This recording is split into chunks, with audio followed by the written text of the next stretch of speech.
Chapter 1. You are listening at FameTV.info. Episode 1 Chap 1. End, wake up. It was an urgent voice unfamiliar to me. She always knew Laszlo Arpad as a lax man, that he had probably left his impatience in the womb. Damn it. Wake up, princess.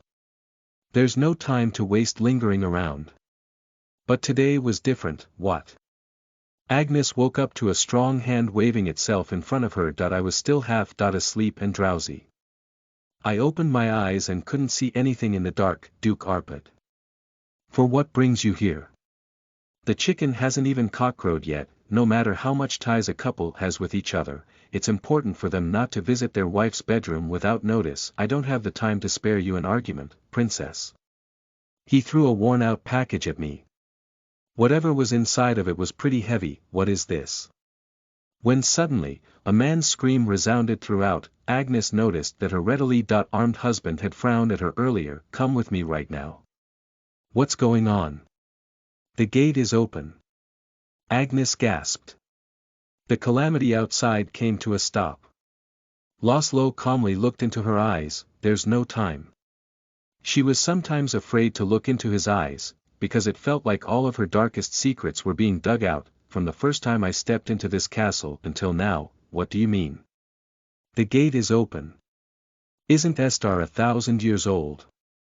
1,000-year-old fortress is bound to fall apart. He smiled bitterly. I was informed that the king's army was surrounding Sutmer. I knew that things weren't going as well as I thought and anxiously rushed out the hall, although I never would have imagined that the gates would open up so quickly. Hurry up. He urged. Agnes just got up. Her eyes still hadn't adjusted to the darkness yet, so she clumsily put on her clothes.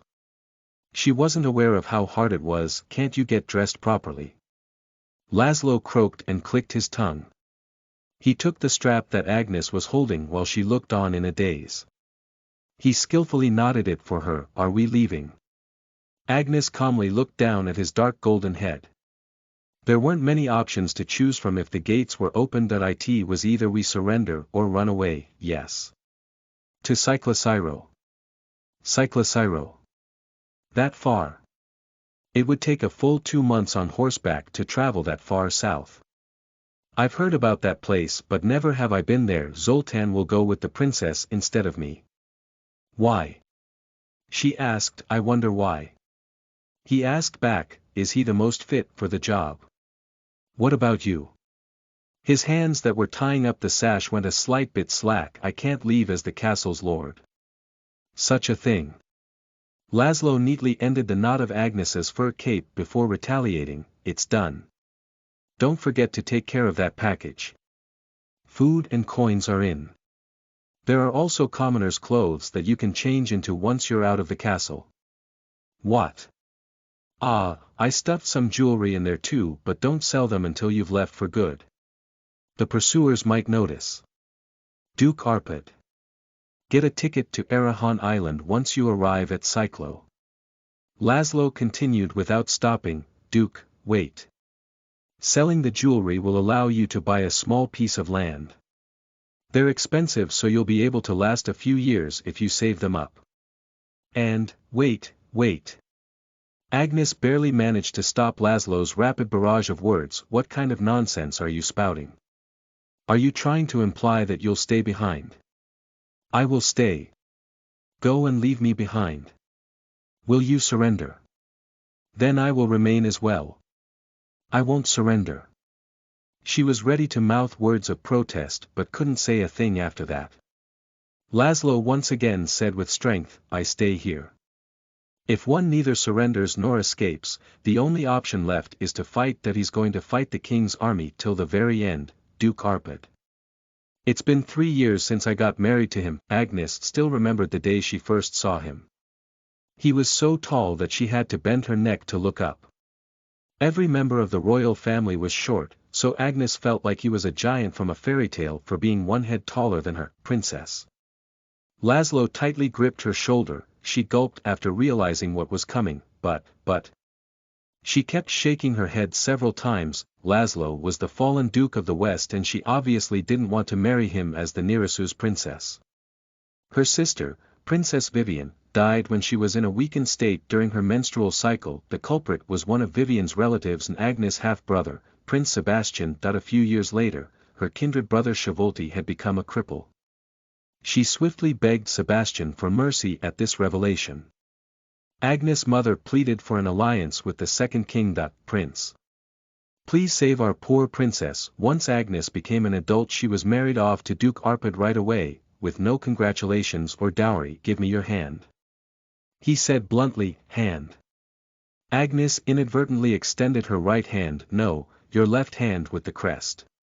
He pulled out a long bandage from his pocket. Agnes gently gave him her left hand.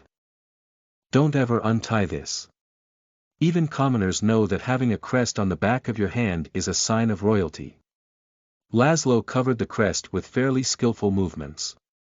Agnes exchanged subtle glances alternating between him and her crest. It was not a happy marriage. At least for Agnes.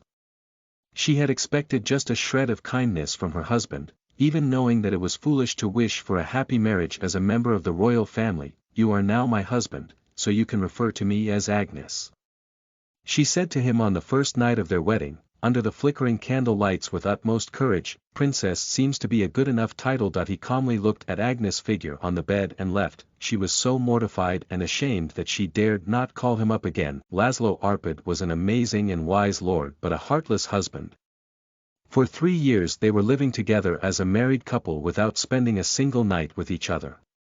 It was only recently that the elders had put pressure on the issue of obtaining an heir that they forcefully slept with one another. Brother. At that moment, an angry man's voice could be heard from outside. He thumped and knocked on the door many times. Keep my words in mind. Laszlo handed the pack to Agnes without a word. Soon after that, he grabbed her hand and led her out of the room. The door swung open and there stood a man wearing a thick bear-skin coat. I figured it out. The motherfucker who opened the gates. Whom? Matron. Might as well feed him dog food considering how he wags his tail at Sebastian all the time. Zoltan's face was burning with such fury that it was visible in the dark. A glimmer reached Laszlo's eyes as he muttered Matron's name. Leave that son of a bitch to me and escape with the princess. Now. Right now. Laszlo asserted vigorously. Agnes freed her wrist in an act of defiance against him. I will stay. Both of them looked at Agnes in unison. The brothers were similar in height and towered over her like giants. Don't be stubborn. What help would it be if you stayed behind? Agnes could feel the concern behind his words contrary to his usual indifference towards her. There's nothing wrong with it. Zoltan shot Agnes a piercing sharp glare. Agnes immediately shrank under his cold stare. Zoltan. Laszlo strictly reprimanded his brother. Don't be silly and leave the castle at once. You must leave Sutmer before noon. End of story. Shit, shit. Zoltan couldn't contain his temper and kicked the door. It made a dull sound. The door was made of giant trees over 100 years old. Why are you trying to fight? Just send me as an envoy to the king. Agnes looked at Laszlo and said, bowing down to Sebastian saved my life once, but it won't work twice. They were coming to attack us, under the king's name, because of a possible rebellion. Agnes scoffed after hearing such nonsense. This poor land was barren and had no special products. Beasts would also attack livestock through the northern line of defense at frequent rates. It was for this reason that the Arpad dukedom was always poor. I wouldn't even dream about something as expensive as treason. Everyone turned static cold at Agnes' words. Zoltan and Laszlo were silent. Take her with you. Laszlo weakly pushed her shoulder. Duke Arpad. Let's go. Princess. Zoltan rudely pulled the hem of Amy's shirt with brute force. His grip was so strong that she struggled to keep herself upright. Let go. I am also the owner of this castle. I won't run away. Ah. Zoltan's face gradually crumpled up as she continued to struggle. It was full of irritation and annoyance. My wife. Laszlo heaved a sigh. Agnes immediately stopped flailing around. But her husband was quiet gain. Agnes blinked rapidly. She desperately tried to focus on those overpowering green eyes. Just now, what did you say? It was the first time.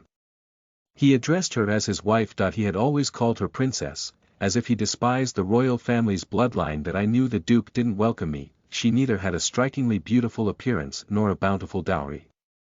Their marriage was ordered by the king, and judging from that alone, she could tell what the duke thought of her. Please be healthy. Why do you have such eyes? Agnes was at a loss for words. She was unable to overcome the shock of it and collapsed to the ground. Zoltan held her up like a sack of potatoes. The brothers shared a short goodbye. Doing anything more than that was unnecessary. Zoltan wet his lips and left. Laszlo watched their leaving backs for a long time, and that was the last they saw of the living Laszlo. Listen to the full novel at FameTV.info, direct link in the description.